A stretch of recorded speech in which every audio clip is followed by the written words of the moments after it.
Trench warfare played a significant role in World War I. What is trench warfare, you ask? It is when opposing armed forces attack and defend from relatively permanent system of trenches.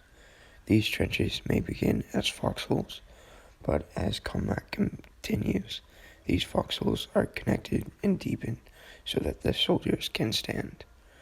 The British would send miners operating in total secrecy to dig tunnels up to 100 feet underground and plant and detonate mines beneath the enemy trenches. The trenches are usually close together, with opposing sides being in close proximity. They are used for warfare between opposing armed forces when the superior firepower of the defense compels the opposing force to dig in so extensively as to sacrifice their mobility in order to gain protection. The trench system became prevalent as the artillery power of all sides became more powerful. Life in the trenches was horrific. Soldiers would dig the trenches, but by design, really they were only deep ditches filled with rainwater. The bottoms of the trenches were muddy and full of excrement and body fluids.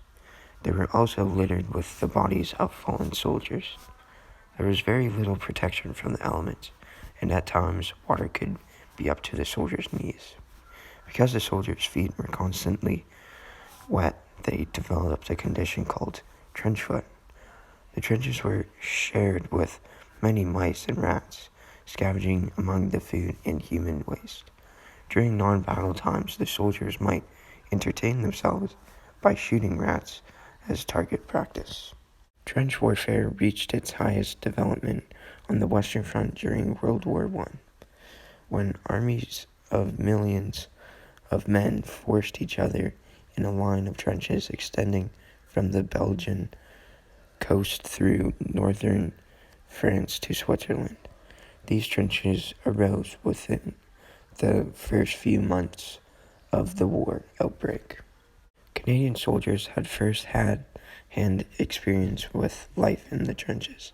The Second Battle of Ypres was fought during the First World War from the 22nd of April to the 25th of May, 1915.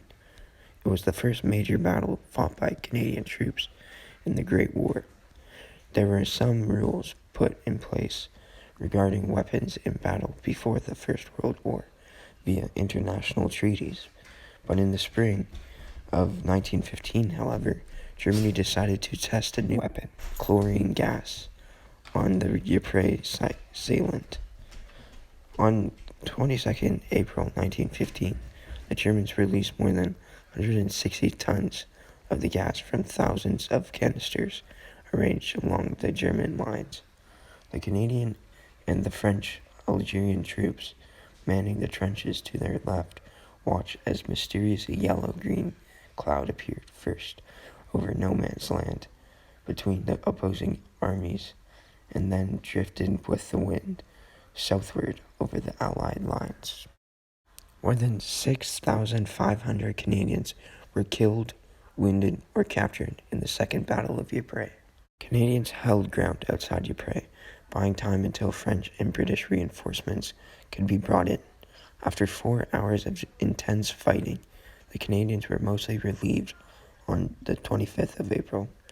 There were about 1 million gas casualties during the First World War. 12,000 of them were Canadian. Lieutenant Colonel John McCrae, Canadian Army Medical Corps officer, wrote his famous poem, Infant Fields. In the midst of the battle, McCrae's lungs were damaged by gas during the battle. Overall, British forces lost 59,000 men, dead, wounded, or captured. A month-long battle.